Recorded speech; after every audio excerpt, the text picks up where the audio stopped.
Model taarikuun jedhama akkuma argitan yeroo tokko wajjin eenyumtuu moodela ta'uu danda'a ulaagaan hin barbaachisu maaliif moodela jechuun fakkeenya jechuudha baay'ee faayidaa guddaa qaba jedhanii yaada maaliif Oromiyaa irratti baay'inaan hojjetamaa jiru faashin industirii Oromiyaa harka tokko hin kaasa jedhanii yaada maaliif hin baramne wanta akkasii yeroo jalqabaaf immoo akkuma irraa argitan oolmaa bareedaa hawwii moodelota hawwii wajjiniin yeroo bareedaa dabarsinee asitti argamna.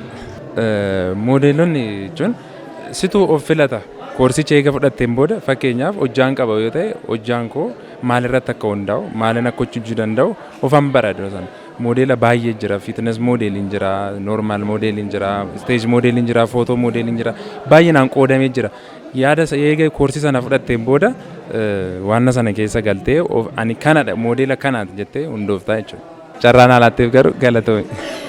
Sedduu galatoomii gara keen dhufamee wal habaru. An maqaan koo Moodel Iyyoobin jedhama. Tole kaamee manneen barumsaa afaan Oromooti waa'ee moodeelingii barsiisuu jalqabuun isaanii faayidaa akkamii qaba jettee yaadda? Egaa manneen barumsaa afaan Oromootiin moodelii barsiisuun isaanii jalqabuunsaa nuuf carraa guddaadha. Maaliif seeti? Sa'aatii kana aadaa kee irratti naannoo keetiif hojii hojjechuu qabna nuti. Si galee? Kanaaf nuuf carraa guddaadha. Ijoolleen nu dudduuba jiranis chaansii kana fayyadamanii akka isaan wanta kanatti hirmaatan isaaniif fayyadu. Tole namni tokko moodela ta'uudhaaf ulaagaa addaa wanta guutuu qabu jira? Moodelii ta'uudhaaf ulaagaan kana jedhamu tokkollee hin jiru. Moodelii ta'uudhaaf ofii kee beekuuf aadaa keef of beekuun gahaadhuma jedhee yaada. Hedduu galatoomi. Gara keen dhufame wal habaru. Tole Roobaan jedhama.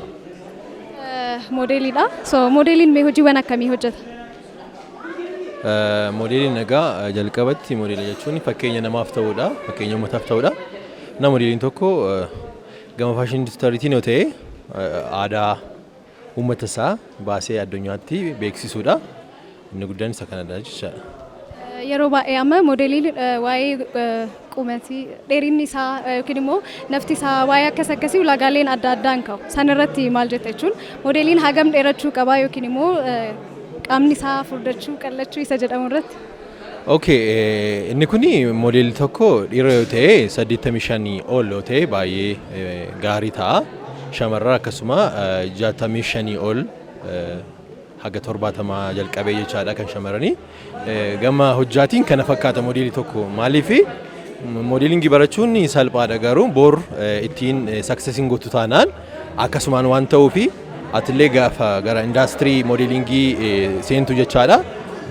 Naachuraal giiftii keessa ilaaluu qabda. Fedha kee qofaa miti barattee bor hojii kanatti success gochuu danda'a kan jedhu laaltee gara indaastirii kanaa dhufuu dandeessa. Gama kanaan namni kamiyyuu moodela ta'uu danda'a jechaadha. Manneen barumsaa akkanaa jiraachuun isaanii Oromiyaaf faayidaa akkamii qaba jettee yaadda? Inni faayidaa guddaa qaba maaliif Oromiyaan aadaa fi faayaa hedduu bahee mul'anne ganaa bahee mul'atu baay'eetu jira. Aadaan Oromoo baheen numu ganaadha. So isa kanaafi dizaayineroonnis moodeelonnis wal ta'aniitu aadaa Oromoon qabdu bifa faashiniidhaan addunyaa waa gochuudhaaf kan tattaafachaa jiru jechaadha. Gama moodeelotaanis gama dizaayinerotaanis. Tole hedduu galatoomi Rooba. Ulfaadhu galatoomeeti.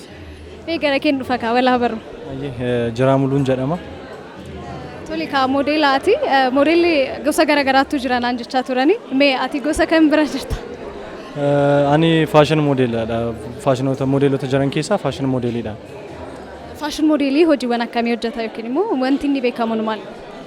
Faashin moodeelii jechuun wanta faashinii fakkaatan hunduma isaarratti dipendi kan ta'uu fi uffata wanta kana gara suuraa teeppisii qaba garuu hunda isaanii keessatti nan hirmaadha. Moor garuu faashin moodeelii irratti nan dipendi ta'e nan hojjechaa jiru jechuudha. Manneen barumsaa akkanaa jiraachuun isaanii faayidaa akkamii qaba jettee yaadda?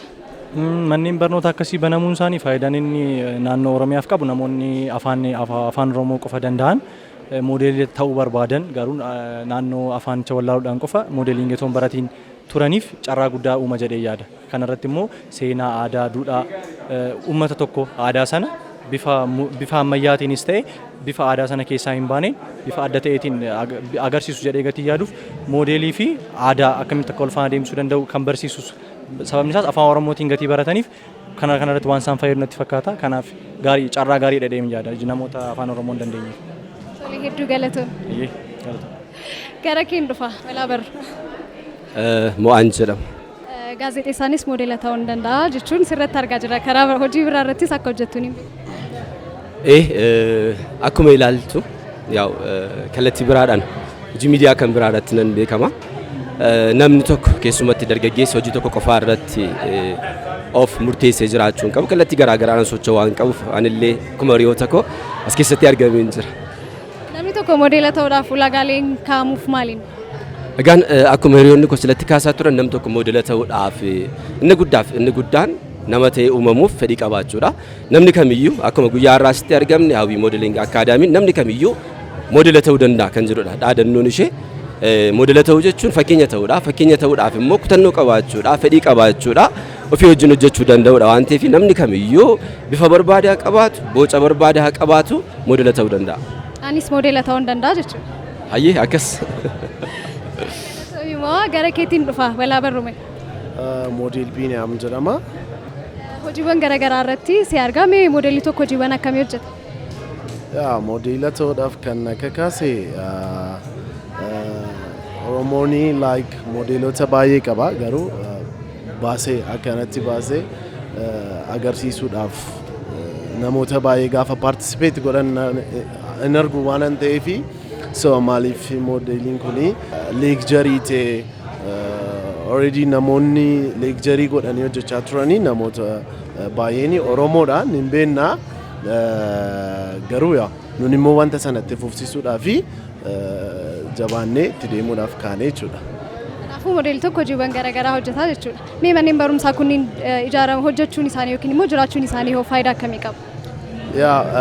Wannoonni akkasii institushiniin moodelotaa yookaan immoo manneen barnootaa moodelingii jiraachuun isaa tokkoffaa aadaa baay'ee qabna uffannaadhaan wanna adda addaadhaan ammuma aadaan keenya bal'aa ta'ee namoota sanas immoo oomishuu qabna waan ta'eef tokkoffaa aadaa keenya guddisuuf ammayyeessuuf lammaffaa immoo even kliipii Oromoon hojjetu mooderni gochuudhaaf baay'ee nu gargaara. Moodelota baay'ee ijoollee babbareedoo physical appearance isaanii ijoollee baay'ee babbareedan even the way you walk, the way you talk moodela kan ta'uu danda'u baay'eetu ba'a waan ta'eef wanti kun jiraachuunsaa gaariidha jedhee yaada.